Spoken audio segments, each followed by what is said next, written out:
మురళీమోహన్ అనే ఆయన వచ్చిన ఇబ్బంది ఏంటో అయితే తెలియదు. ఏదో ఒకటి మాట్లాడుతూనే ఉంటాడు, అనవసరమైన ప్రసంగం అనమాట అంతా.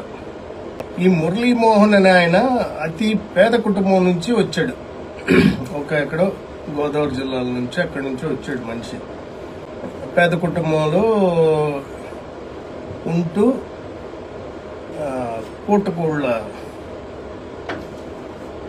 పూటకోళ్ళ ఇదిలో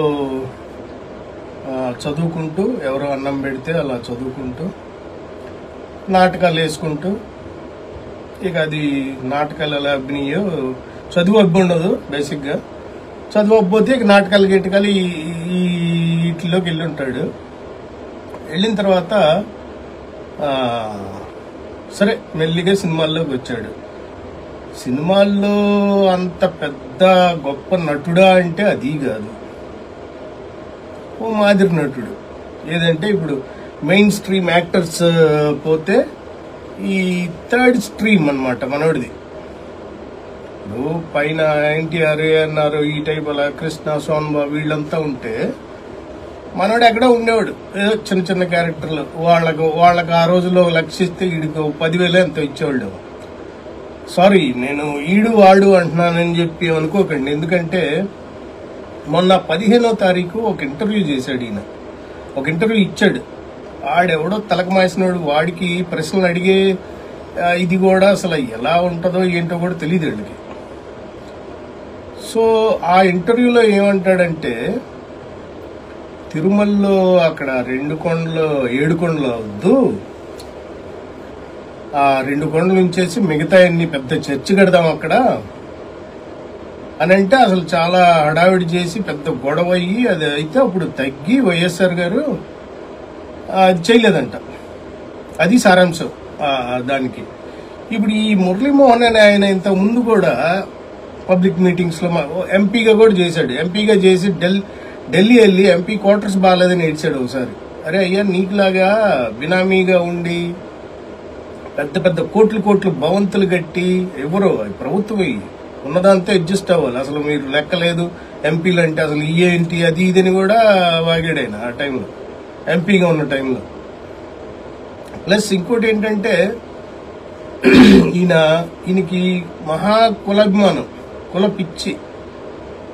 మాటల్లో కూడా వెంకన్న చౌదరి అని వచ్చేసింది ఆయనకి. అంటే చూడండి, ఇక ఈ చౌదరి అది ఇదని, సరే కులాభిమానం ఉండవచ్చు, తప్పులేదు. అసలు దేవుడికి కూడా వెంకన్న చౌదరి అంటాడు. అంటే ఆ నరనరాల్లో ఆయనకి అలా జీర్ణించుకుపోయి ఉంది బేసిక్గా.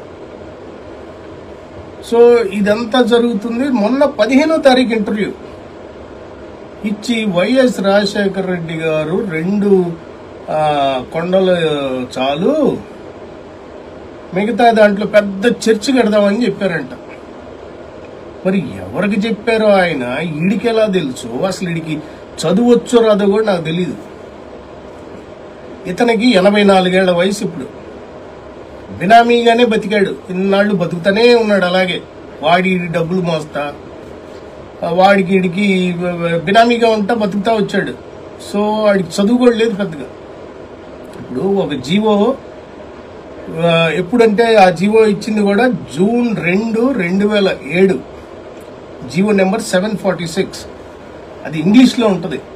నీకు ఎవడన్నా మీ మనవాళ్ళలో ఎవడన్నా వాళ్ళందరినీ చదివించుకునే ఉంటావు కదా ఇంగ్లీష్ మీడియంలో. ఎటు మీరు వ్యతిరేకమైనా కానీ ఇంగ్లీష్ మీడియంలో పిల్లలను చదివించుకుని ఉంటారుగా, వాళ్ళ చేత ఒకసారి చదివించుకుని తెలుగులో అర్థం చెప్పించుకో. దాంట్లో ఏముంది,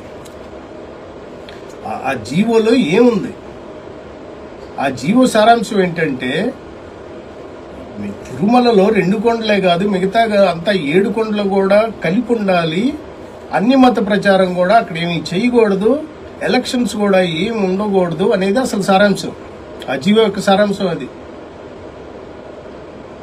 అంత తేట తెల్లంగా జీవో కూడా ఎప్పుడు, ఇది మొదటిసారి కూడా కాదు. ఇప్పుడు ఆ ఇంటర్వ్యూ చేసే అతనికి కూడా అసలు బుద్ధి ఉందో లేదో నాకు అర్థం కాదు. అవును సార్, ఇలా సార్, అలా సార్. అరే లేనిది ఒకటి చెప్తుంటే ఐదర్ నువ్వైనా ఫ్యాక్ట్స్ చెక్ చేసుకోవాలి ముందు ఆ ప్రశ్నలు అడిగేటప్పుడు. లేకపోతే ఆయన ఏదైనా తప్పు చెప్తున్నప్పుడు, లేదు సార్ ఆ జీవో నేను చూశాను, ఆ జీవోలో అలా లేదండి, అది తప్పుడు ప్రచారం సార్, మీ దగ్గరికి అలా తప్పుడు వార్త వచ్చి ఉంటుంది, అని ఈ జర్నలిస్ట్ అనేవాడన్నా చెప్పాలి. ఏమీ లేదు. అదే అబద్ధం. అదే అబద్ధాన్ని అసలు ఈయన ఇంత ఆస్తిపరుడు ఎలా అయ్యాడో నాకు అర్థం కాదు. 5,000 10,000 ఇచ్చి ఉంటారు నాకు ఆ టైంలో మనోడు సినిమాలు చేసేటప్పుడు. బినామీగా వచ్చాడు బతికాడు బతుకుతారే ఉన్నాడు అదే బినామీగా ప్రతి దానికి విషయం. ఒకసారి ఇలాగే సినిమా వాళ్ళంతా కలిసి స్థలం కావాలని వెళ్ళారు. వీళ్ళ దగ్గరేమో వేల వేల ఎకరాల బ్యాంక్ ఉండి గవర్నమెంట్ని అడిగారు వైఎస్ఆర్ గారి దగ్గరికి వెళ్ళాయా మాకు ఒక చిన్న స్థలం ఇస్తే మేము బిల్డింగ్ వేసుకుంటాం సినిమా వాళ్ళ కోసం.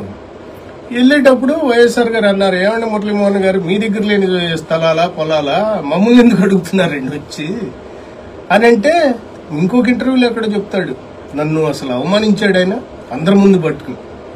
నిజమే కదా, ఇప్పుడు మీరు ఇంత ఆస్తిపరుడు, నువ్వు ఓ 10 ఎకరాలు నీ కాదనుకుంటే వద్దు, లేకపోతే ఒక ఎకరం నీకు అంత ప్రేమే ఉంటే సినిమా వాళ్ళ మీద నీ దాంట్లో నుంచి ఒకటి గవర్నమెంట్ ఇచ్చినప్పుడు ఎందుకు తప్పుడు ప్రచారం?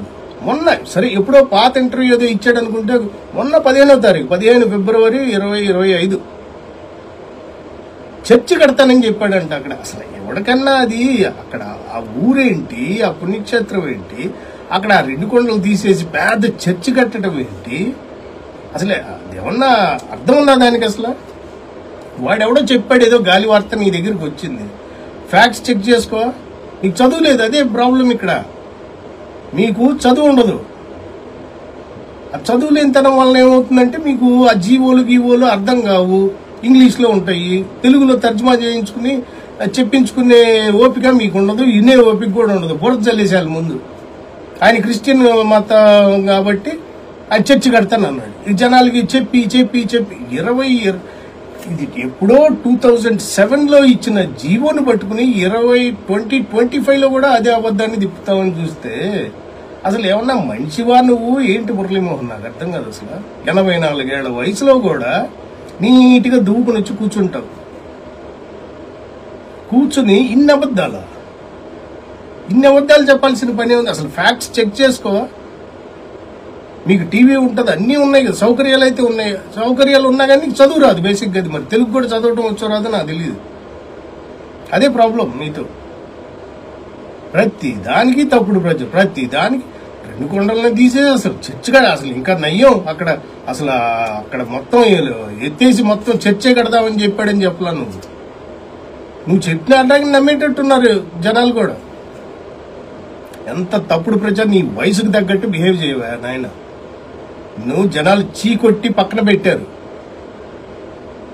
నీకు అసలు సిగ్గు శరం కూడా లేకుండా అసలు ఈ అసత్య ప్రచారాలు ఇవన్నీ ఎంత దారుణంగా ప్రచారం చేస్తున్నావు అంటే అంత దారుణంగా ఉంది.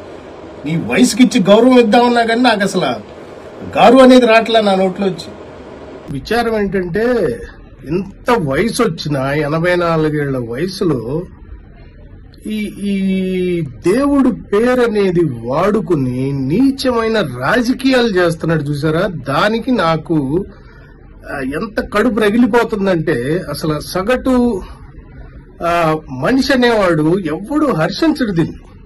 అసలు దేవుడి పేరుని అడుగడుగున రాజకీయానికి వాడుతున్నావు నువ్వు మురళీమోహన్. నీకు అర్థమవుతుందా? అసలు వెంకటేశ్వర స్వామి పేరుని నువ్వు నీ నీచమైన రాజకీయానికి వాడుకుంటున్నావు. ఎంత తప్పు అసలు. అది ఎంత దుర్మార్గుడు లాగా తయారయ్యావంటే వయసు పెరిగే కొద్దీ బుద్ధి జ్ఞానం పెరుగుద్ది అంటారు. నీకు అదేం పెరగట్లా. ఇంకా అదే పిచ్చి ముదురుతుంది నీకు. కుల పిచ్చి ముదిరిపోయి ఏం మాట్లాడుతున్నావు అర్థం కావట్లేదు. నీకు ఇంకోసారి చెప్తాను మురళీమోహన్, ఇది మురళీమోహన్ అనేవాడికి చేరేదాకా కూడా షేర్ చేయండి ప్లీజ్. జూన్ 2, 2007 జీవో 1 రిలీజ్ అయింది. ఆ జీవో నెంబర్ కూడా 746. నీకు వీలైతే తెప్పించుకుని అక్కడ దాంట్లో ఏముంది ఏం లేదో చదివించుకో. నీకు చదువు రాకపోతే చదివించుకుని ఇంగ్లీష్ నుంచి ట్రాన్స్లేట్ చేయించుకో తెలుగులోకి. ఒక అర్థం కాకపోతే 4 సార్లు చెప్పించుకుని విను. అంతేగాని తప్పుడు ఇంటర్వ్యూలు తప్పుడు ప్రచారాలు మాత్రం చేయకు.